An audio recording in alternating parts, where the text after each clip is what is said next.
Financial independence. Financial independence is the status of having enough income, from investments, passive businesses, real estate, etc., to pay for one's reasonable living expenses for the rest of one's life without having to rely on formal employment.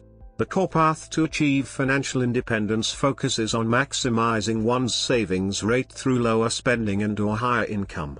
Income earned without having to work a job is commonly referred to as passive income.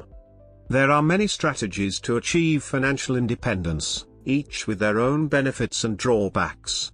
To achieve financial independence, it will be helpful to have a financial plan and budget to get a clear view of current incomes and expenses and to identify and choose appropriate strategies to move towards certain financial goals.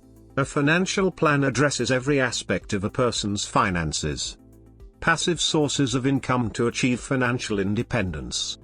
The following is a non-exhaustive list of sources of passive income that potentially yield financial independence. Approaches to financial independence. If a person can generate enough income to meet their needs from sources other than their primary occupation, they have achieved financial independence, regardless of age, existing wealth, or current salary. For example, if a 25-year-old has $100 in expenses per month, and assets that generate $101 or more per month, they have achieved financial independence. They have no need to work a regular job to pay their bills.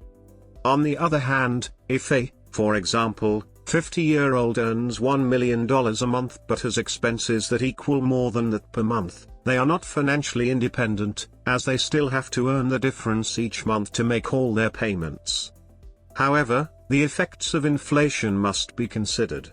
If a person needs $100 per month for living expenses today, they will need $105 per month next year and $110.25 per month the following year to support the same lifestyle, assuming a 5% annual inflation rate.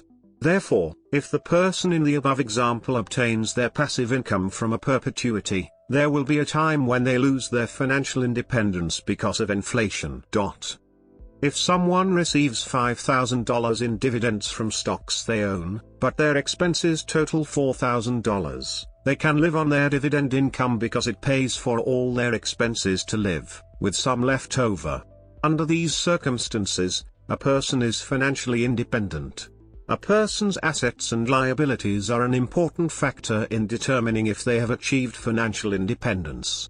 An asset is anything of value that can be readily turned into cash, liquidated, if a person has to pay debt, whereas a liability is a responsibility to provide compensation. Homes and automobiles with no liens or mortgages are common assets.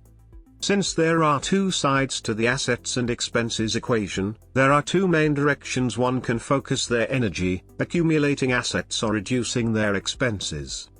Asset accumulation. Accumulating assets can focus one or both of these approaches. Expense reduction. Another approach to financial independence is to reduce regular expenses while accumulating assets, to reduce the amount of assets required for financial independence. This can be done by focusing on simple living, or other strategies to reduce expenses.